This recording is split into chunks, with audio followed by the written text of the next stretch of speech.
चला आम्ही निघालो गावी। 8 तारखेचं भरपूर लग्न होते 8 तारखेला, त्याच्यामुळे ना दीदीचे पप्पा आमच्या कॉलनीमध्ये पण लग्न आहे, तर तिथे अटेंड करणार आहेत म्हणून आम्ही एकटेच चाललो होतो।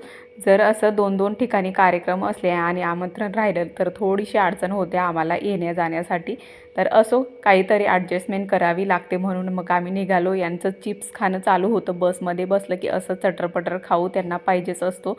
बाहेरचा व्ह्यू इतकं छान होतं, बऱ्याच दिवसांनी आम्ही बसचा प्रवास केलेला होता। सोबत इथे गावी काही कार्यक्रम असलं तर मग गाडीनेच जातो, गाडीनेच येतो सोबतच। पण 2 ठिकाणी कार्यक्रम असल्यामुळे मग बाकीचे इकडे बाकीचे तिकडे असं केलं आम्ही आणि मग फायनली पोहोचलो आमच्या स्टॉपजवळ। या स्टॉपवर आम्ही पहिल्यांदाच उतरलो। इथून काही येत नव्हतो, म्हणजे गाडीनेच येतो ना, त्याच्यामुळे मग इथे उतरणं काही हे नव्हतं। पण इथला व्ह्यू इतकं छान होतं ना, तर दीदीला आणि दिऊला म्हटलं तुमचे 2-3 फोटो काढते। खूप मस्त वाटत होतं, खूप छान असं व्ह्यू येत होता।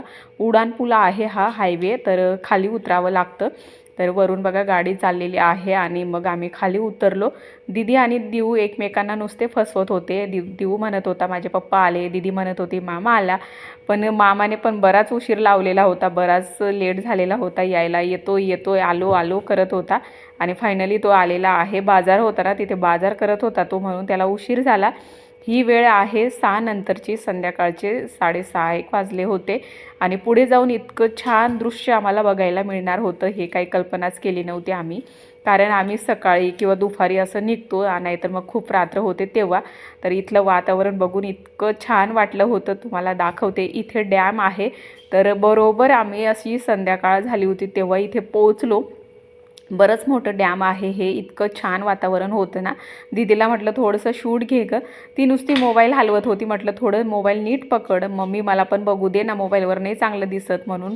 एका हातात मोबाईल आणि डोकं दुसरीकडेच होतं तिचं, इतकं मस्त वाटत होतं। जोपर्यंत डॅम दिसत होतं तोपर्यंत दीदीने व्हिडिओ घेतला आणि मस्त वाटत होतं। चला म्हटलं तुम्हालाही दाखवू, कारण असं वातावरण गावाकडेच बघायला मिळतं आणि इकडचं वातावरण खूपच थंडगार आहे। उन्हाळा सुरू झालेला आहे कधीपासून, तरी इकडे इतकं मस्त थंड वाटतं ना, कारण इकडे असं डॅम पण आहे आणि बागायत आहे ना, त्याच्यामुळे इकडे पाऊस पण खूप होतो आणि थंडी पण खूप लागते। पण उन्हाळ्यात एवढं काही ऊन जाणवत नाही, जितकं आम्ही राहतो तिथे खूप कडक ऊन असतं। तर चला आम्ही मस्त असं निसर्गाचा आनंद घेतला आणि फायनली पोचलो मी माझ्या माहेरी। भेटूया पुढच्या व्हिडिओमध्ये, बाय।